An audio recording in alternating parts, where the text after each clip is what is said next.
Hey everyone, and welcome back to another Genshin Impacts video. Today we're going to be bringing you another boss guide. This time, as you can see in the background there, it's going to be the Geo Hypostasis. And so before we jump into it, we're going to first show you how to find it, or where to find it rather, and what it drops. So, as you can see here, it's in the Guyun Stone Forest. And unfortunately, this is a little bit farther from the mainland, so you're going to have to Kaya Ice Bridge or use some way, some method to swim over there. As you can see, codename Gimel, treasure cost is going to be 40 resin, and then it drops topaz slivers up to, I believe it's the chunk and then gemstone next. And it has an assortment of artifacts that you could collect as well as a basalt pillar, but this is only for level 30 or higher Geo Hypostasis. So, with that having been said, let's jump right into it. Now, as with all of the Hypostasis bosses, it's going to have this core that becomes vulnerable at certain phases of the fight, but right now when it's got these cubes surrounding him, you can't actually do damage. We're just attacking him because. And for this boss specifically, he'll spawn these pillars, as you can see just popped up here, and they're going to be 3 in a triangle formation around the edge of the map, and then 1 in the middle. This first mechanic that you saw here, we're going to call the hammer. It just has this large AoE that you have plenty of time to just dash or sprint out of. Eventually he slams down, and in a forward direction from the hammer, there's going to be 3 line AoEs that sort of come out of it. This mechanic here, it's like a little pebble shooter machine gun situation. Really easy to dodge. You can get behind a pillar and then just have the pillar block it, or you can just keep dashing to the side. Not too much of an issue there. So you'll see him swirl up, and then he's going to start channeling this beam into one of the pillars. It depends on which one he appears above, but he's going to start doing this. You could see in front of the pillar that he's on, there's a little cloud there. You can actually attack this cloud, and then when it explodes, it'll create a shield that you could stand in to avoid damage, or as you saw How just do, you could walk into one of the safe spots between the triangle pillars on the outside. So he becomes vulnerable a little bit at the end there. He's going to hammer again. And unfortunately for us, when we did this boss, we did not bring the right selection of characters. We just wanted to jump into it and get this content out. But it's recommended that you bring Claymore heroes, because Claymore heroes, you could see that these pillars actually have health bars, and they're actually able to destroy the pillars, which 1, makes certain mechanics a lot easier, and 2, limits the location that the boss can attack from.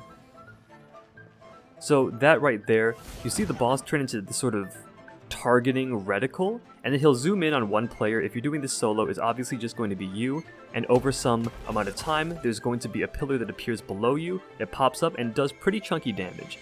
You can dash out of this, but the timing is a little bit tight, so you'll need to be careful. Here, he's going to do some sort of rain mechanic, and it's important to note that these circles and where the rocks are falling down, it doesn't move. So once you have an idea of where they are, you can just find a spot that's relatively safe and just sort of dodge and move around the mechanics there.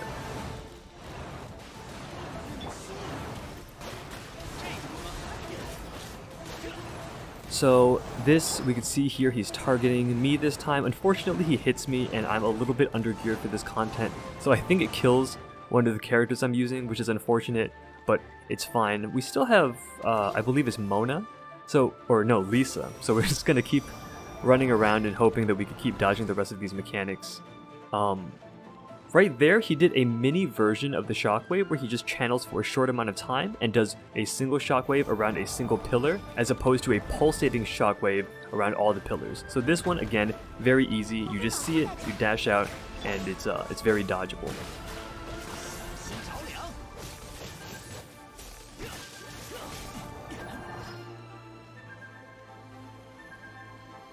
We're going to see if How can dodge. Oh, nope, he walks back into it. Okay, that's fine. He's got a lot of HP, and we've got a Barber for healing, so it shouldn't be much of an issue. Now, the problem is, if you don't have a Claymore hero leveled up to do this content, it's fine. You can make do with, some of the heroes that we have here. The problem is, if you're running heroes like Lisa, Barbara, the sort of magical heroes with the auto-target attacks, it's actually very difficult to aim it correctly, such that your hero will attack. As you can see How here, he's only getting 1 attack here, and he's sort of struggling to hit the boss when it's vulnerable and on top of that pillar.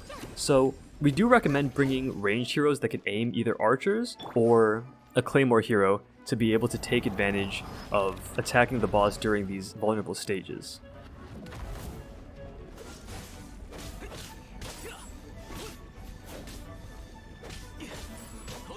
He's almost dead, and like all of the Hypostasis bosses, at around 5% HP he's going to do a mechanic where you have to successfully complete it or else they heal.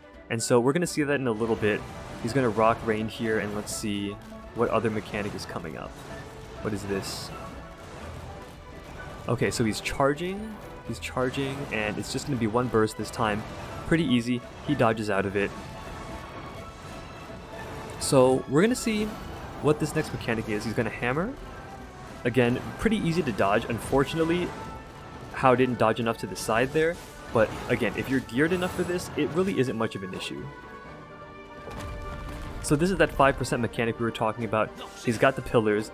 These do take damage from auto attacks and elemental skills, so be sure to just cycle through all of your damage, get as much DPS out as possible, because for each pillar that you don't kill, he absorbs it and gains about 15% HP per pillar. As you can see here, he's at around 30% because we didn't kill the other two. I came back this time and I brought Kaya along with me because Mona and Lisa were a bit too squishy of a combo. He's going to do the shockwave again.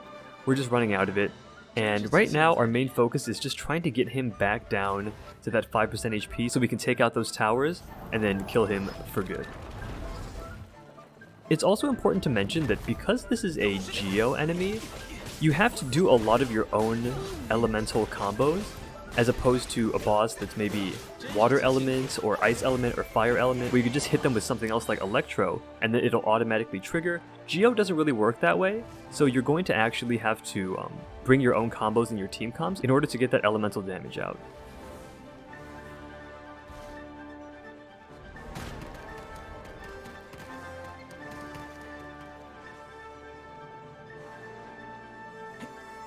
And what Hao tried to do just now was jump onto the pillar. We learned the hard way, you cannot actually do this. We don't know why, because you could jump on basically anything in this game. We're not sure why they decided these pillars were not part of that rule. But you can't get on top, so it just makes it harder to hit the boss when he's on these, which makes it even more important to bring archers.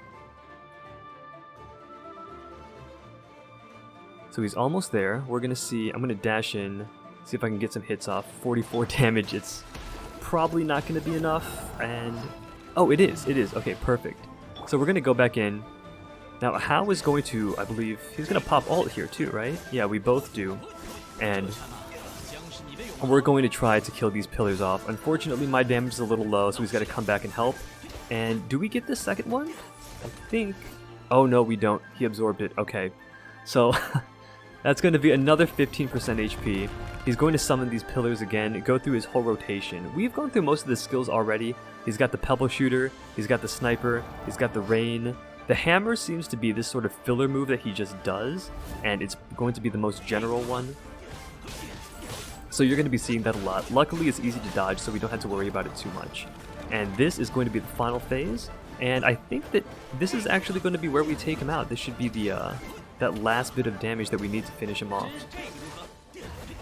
So we're really desperate to kill him this time, obviously, and we do end up getting it. So we get a little achievement here. Obviously there's the Trounce Blossom, the Leylines Blossom, where we're going to spend some resin to open it up. And yeah, get a couple of nice artifacts. That does it. This boss, really not that hard. This was our first time. We came with the suboptimal comp, but if anything, it should show you that you guys can beat this with anybody. So, not too hard, but that does it for this video. Thanks for watching. More boss guides to come, more Genshin Impact and Exo Heroes content as well. If you found it helpful, please leave a like and subscribe, and we'll see you guys next time. Peace.